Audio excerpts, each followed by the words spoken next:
Okay, now we're going to discuss some scenarios, and as you look at the scenario 1 and the scenario 2, I want you to be able to define and analyze why one scenario is better than the other. I told you at the beginning of our workshop that it's going to get tough. Well, this is going to be tough. This is going to be time consuming and it's going to take you a while to do this, so you might want to take a break and come back when you're refreshed before you begin analysis of scenarios 1 and 2. It is tough, it is tedious, it's repetitive, but you're looking at two different types of writing, one of which is very acceptable, I would think, although it's not approved by the National Board, please understand that, and the other one is just not good at all, and I think that would be universally agreed. We've already analyzed some writing before, but in this one, since this is a little tougher, I would suggest that maybe you go through these in increments. You might want to do half of the first one and then half of the second one and then come back and do the second half of the first one and complete the second one. Don't do it all in one big lump sum because I think it's going to be kind of exhausting. Or do half of each as you're going through this. But keep in mind that these are two types of writing, and one is acceptable, I would think, and the other one I think would not be acceptable. Some things that you might want to be looking for. Now, these are important because I want you to write these down. These are what you're going to look for because these are what assessors will look for in quality writing. Is the writing teacher-centered or is it student-centered? Notice in one of the writing pieces that it's the teacher that is the focus. In the other one, it is student-centered. Keep your writing student-centered. That is very, very important.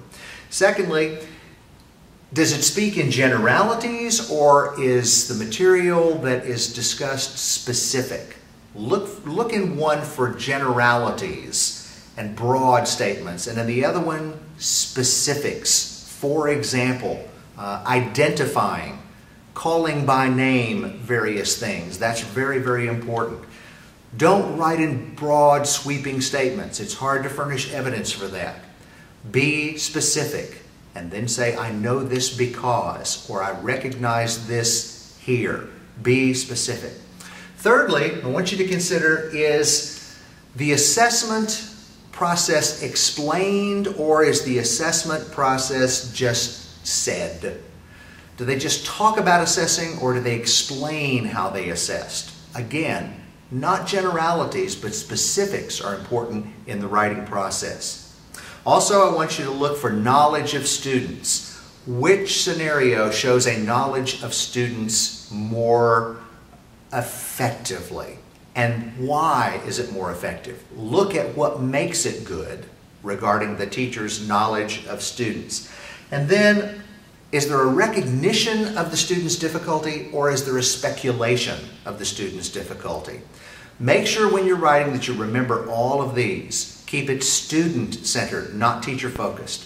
Speak in specificity. Cite specifics. Don't just speak in broad generalities.